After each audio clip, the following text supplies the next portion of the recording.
Well, today I want to share some ghost stories that come from the internet, but I also just am very passionate about this subject. As you can clearly see, I'm wearing a shirt with Michael Myers on it. For Lord's sake, he says don't give up. Never give up. That's what he says. He says never give up. Look at that, Michael Myers giving you motivation right there. But I really do truly believe in ghosts. I'm very passionate about this because the concept of ghosts has always truly terrified me. I think out of everything there is in the horror genre, like in the sphere of horror, vampires, werewolves, giant lizards from underwater, all of these different monsters that have been ingrained in the collective human subconscious in films and in media and in folklore, ghosts have always been the most unique to me. And I think maybe it is because there's really a lot less explanation for them than there is for a lot of other creatures. I mean, you have religious explanations, yes, and you have all other types of explanations. What if they are scientific beings that exist in parallel dimensions or universes? What if they're like other people from another planet who are connecting with us via holograms? And that is the spheres that you see on all these CCTV videos that are moving around, and people say, I saw a ghost here. I saw this Walt Disney came back to life and he was out at Disneyland, and he looked around the world and he said, I don't want to be here. And then he went back, and then he went back because his time period was very different back then. But very different in all kinds of bad ways. And Walt Disney had some interesting perspectives on life that conflict with me as a human being. But anyway, that is not about Walt Disney. If you've seen that footage, though, there is footage out there of supposedly Walt Disney's ghost does come back from the grave and is walking around Disneyland, Disney World. I don't remember which one it was, but he was walking around Disney somewhere, and he was just chilling, just walking around doing nothing. And they were like, oh! And then it went viral-ish. But I don't know, I saw it on like a top 5 video somewhere. But if you know what I'm talking about, you know what I'm talking about. With all of that being said, let's dust that all out of the way, because this is not about Walt Disney. This is not about questionable views that he had. It's not really, it's not about that. This is about something entirely different. I want to share 3 stories.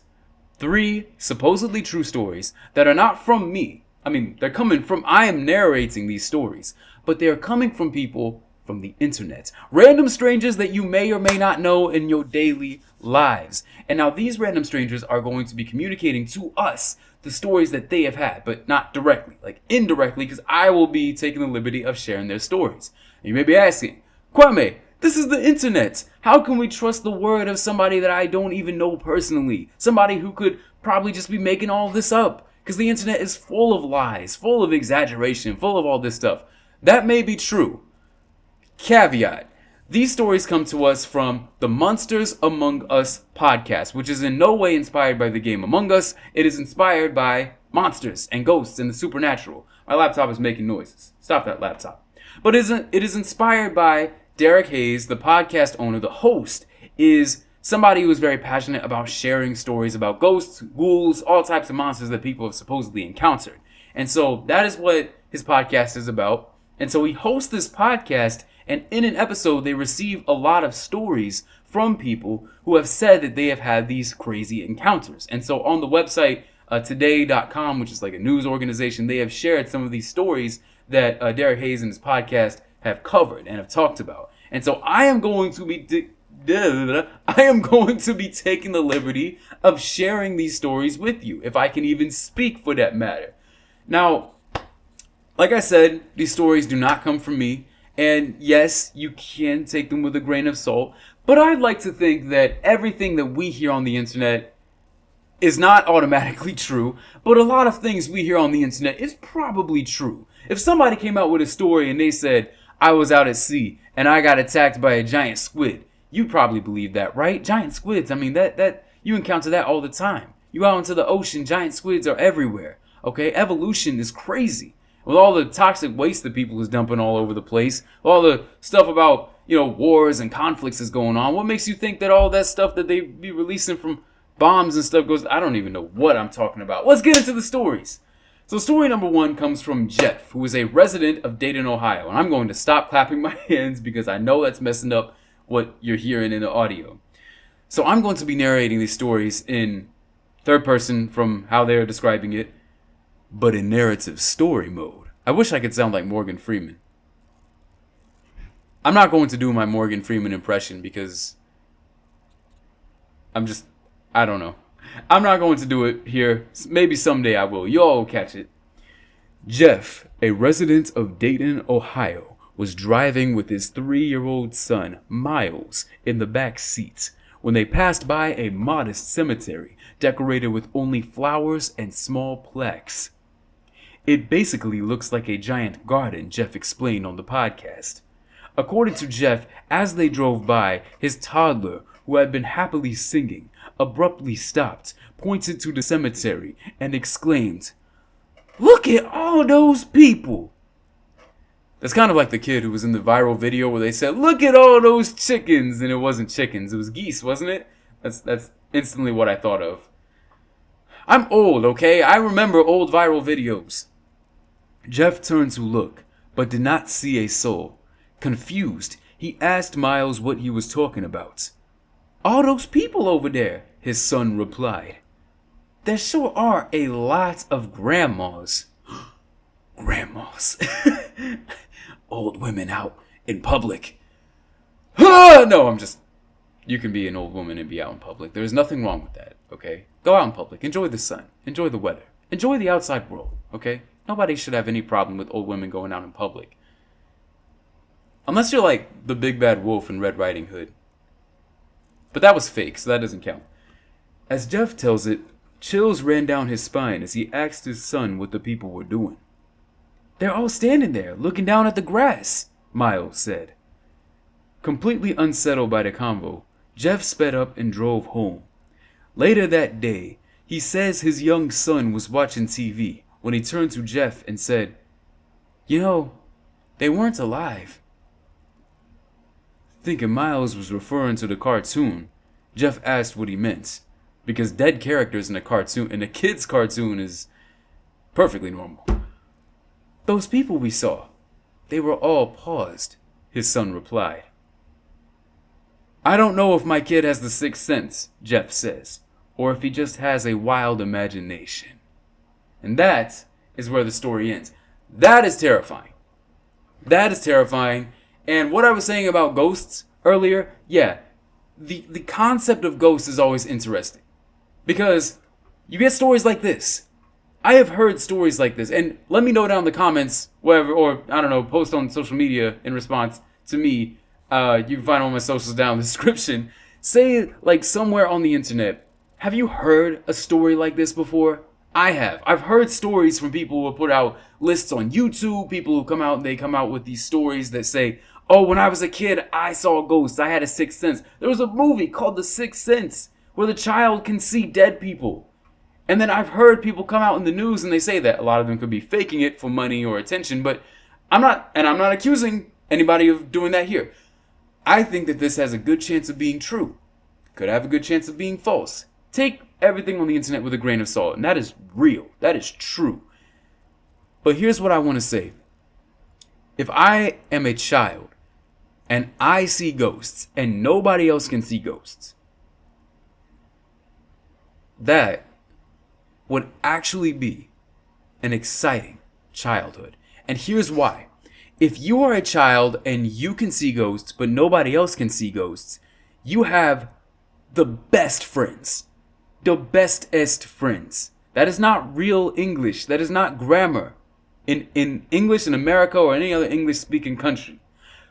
But if you make friends with ghosts as a child, you have people who could tell you how you should be living, well, not how you should be, how you could be living the rest of your life and making responsible choices. Think about it. People who pass away, they know more than anybody else what it's like to live life to the fullest because they've already done it.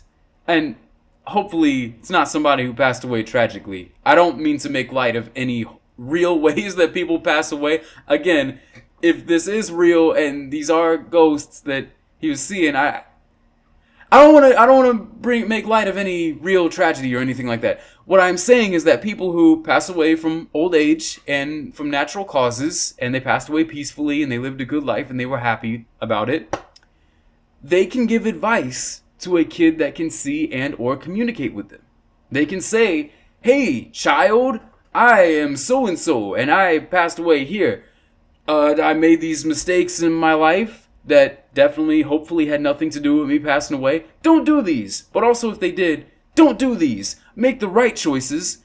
Go to school. Stay in school. Eat your veggies. Grow. Be great. Maybe join the sports team. I don't know. Maybe join the writing team if you actually like writing and you don't like sports because the environment can be toxic, but then again, the environment can be toxic in writing because you get some toxic writers come in there and they want to flex their mental muscles. But whatever you want to do, just do something with passion and pride and amazingness. Okay?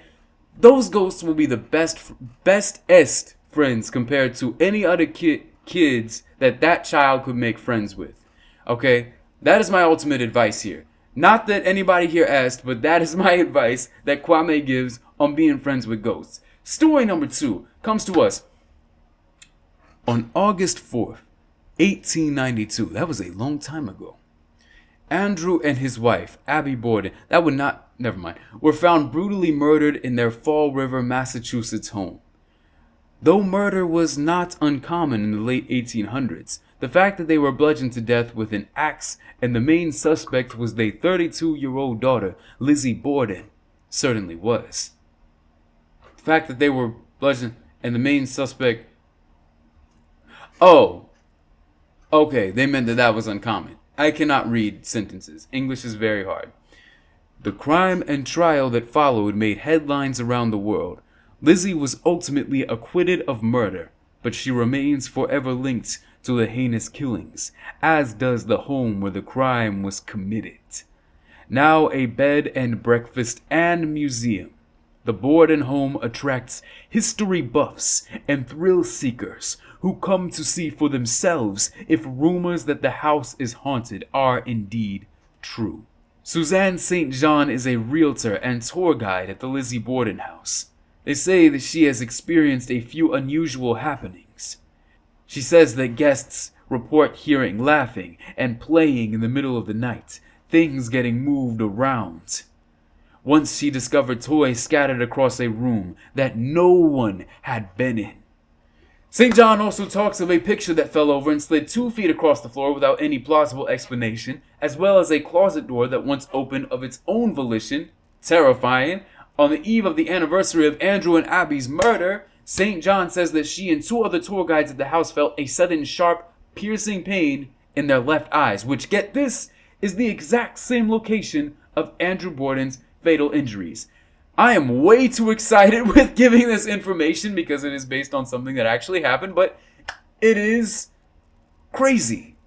It is crazy, right? What if this was true? What if this is true? Are you going to this house? Me, I'm not. As fascinated as I am by ghosts and the paranormal, I'm just going to leave my contacts, my direct or indirect contact with ghosts at the horror movies that I put on, the Blair Witch Projects and a lot poltergeists and the like on the film screens. I'm going to leave my interest there, and all of the real ghosts that come out of Ouija boards and mythical stories from houses that are haunted and paranormal. I'm going to leave that stuff up to the real life Ghostbusters or the guys from that one show Ghost Hunters. I'm going to leave that up to them. And I'm going to stay my butt here in the recluse of my apartment. Okay? But get this, there is one final part of St. John's story that sticks out. Perhaps the most unsettling is the story she tells of a tour guide at the Lizzie Borden house who asked her group to silence their cell phones before beginning the tour. A guest's cell phone rang. She looked up and said, "It's my mom."